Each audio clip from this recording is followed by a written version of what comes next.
गुरुकुल शिक्षा भारत के सांस्कृतिक और शैक्षणिक इतिहास में गुरुकुल शिक्षा पद्धति का एक महत्वपूर्ण स्थान रहा है।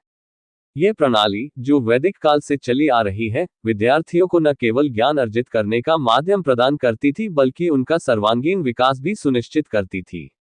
आज के यांत्रिक और परिणाम उन्मुख शिक्षा तंत्र में जब नैतिक मूल्यों और जीवन कौशल का अभाव स्पष्ट रूप से दिखाई दे रहा है, तब गुरुकुल शिक्षा पद्धति की ओर लौटने की आवश्यकता पहले से अधिक प्रासंगिक हो गई है।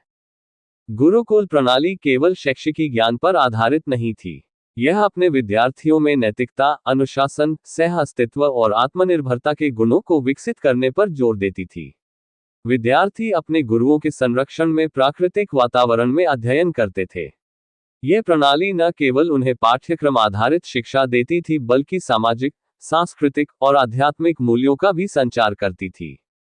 आज, जब हमारी शिक्षा प्रणाली रोजगार केंद्रित हो गई है और केवल प्रतिस्पर्धा और अंकों पर आधारित हो गई है, तो विद्यार्थियों में नैतिकता, सहिष्णुता और समावेशिता की कमी स्पष्ट रूप से दिखाई देती है।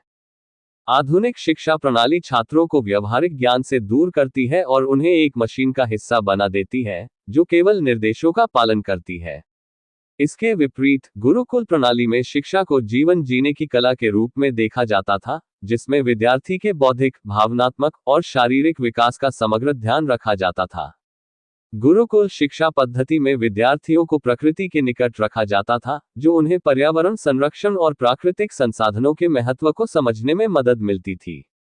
आज, जब पर्यावरणीय संकट और जलवायु परिवर्तन हमारे सामने बड़ी चुनौती के रूप में खड़े हैं, तब गुरुकुल प्रणाली के इस पहलू को अपनाना समय की मांग है।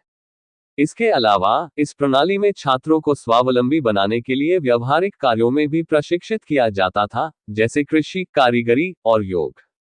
हालांकि, आधुनिक समय में इस प्रणाली को पूरी तरह से लागू करना चुनौतीपूर्ण है।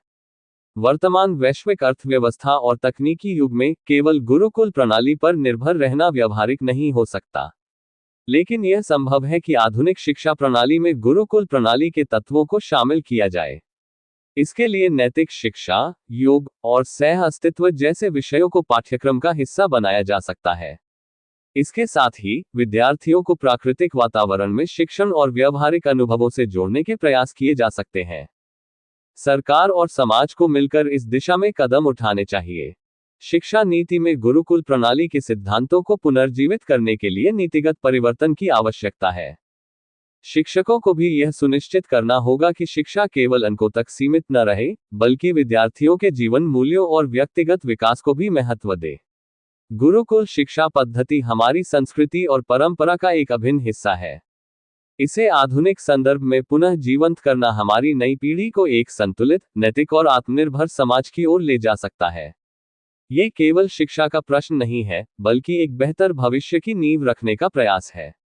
ये लेखक के अपने विचार हैं।